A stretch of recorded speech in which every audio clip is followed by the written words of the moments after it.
美国 AC-130J 这个空中炮艇啊，首次现身朝鲜半岛，那是火力全开、耀武扬威的。它剑指朝鲜，在某种程度上呢，它也是在威慑我们中国。这号称是空中地狱的 AC-130啊，那要在解放军面前那是没有活路的，解放军随时能把它给送到地狱里面去。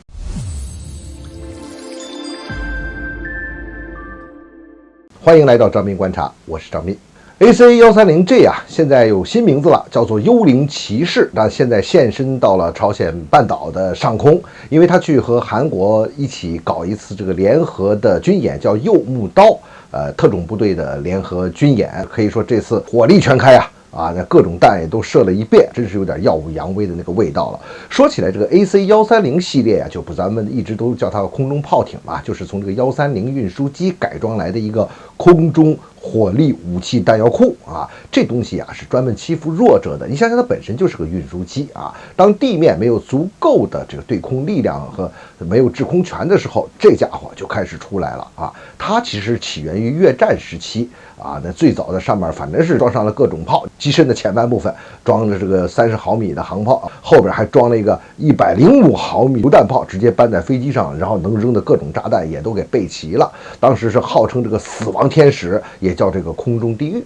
现在呢，他们派到朝鲜半岛和韩国进行联合军演呢，是空中地狱，就是 AC-130这第5代的了。现在就是 AC-130J， 这个来的更厉害了。你像老的30毫米和105毫米这个航炮还保留在这边，但是带上了各种的这个对地攻击武器。你看，就在这次联合军演的时候，那个是又打出去了 CBU-39B 这个激光小直径炸弹，又打出去了 AGM-176，就是这个空地导弹还打出去了很著名的这个 AGM-114，就是个地狱火啊，这个空地攻击弹药，反正是能怎么干就怎么干。然后呢，当然了，飞机上的这个航炮那也不能闲着呀，对地又轰了那么几炮。这一次行动啊，就看得非常的明显了，美国的意图啊也非常的清晰。第一，咱们看它是剑指朝鲜，这是不用说的了那么它假设的对手呢，那肯定是对朝鲜，因为这主要是对地攻击嘛。美韩特种作战，它对地攻击的目标肯定是盯着朝鲜去了。第二一点呢，这是要加强美韩的军事合作，包括特种部队的合作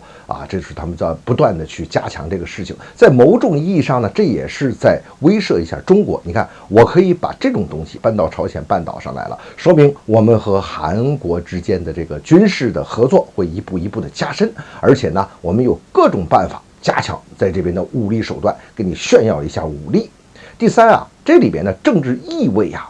我们可以说明显的感觉到它这里边暗藏的这政治意味。在遏制对抗中国的过程之中，军事就是很重要的手段，而朝鲜半岛是美国一直想介入的地方。虽然说跟韩国之间多有离隙，可是现在的尹锡悦政府那是主动的靠拢美国。那这个时候他们的军事合作，你看在不断的加强。这种军事合作的加强，哪是什么对朝鲜而去那就是对着中国而来的。我把这个武力摆在你的家门口，这就是一种威慑作用。还有一点它针对着朝鲜，这意味着什么？这就是它默认的，就说这个朝鲜它背后是中国，是中国在支持着朝鲜。它把这么一种政治的概念呢，潜移默化给你传递出去，那么它也就暗示着说，你看朝鲜半岛要是出问题的话，那就是中国支持朝鲜去搞乱了朝鲜半岛，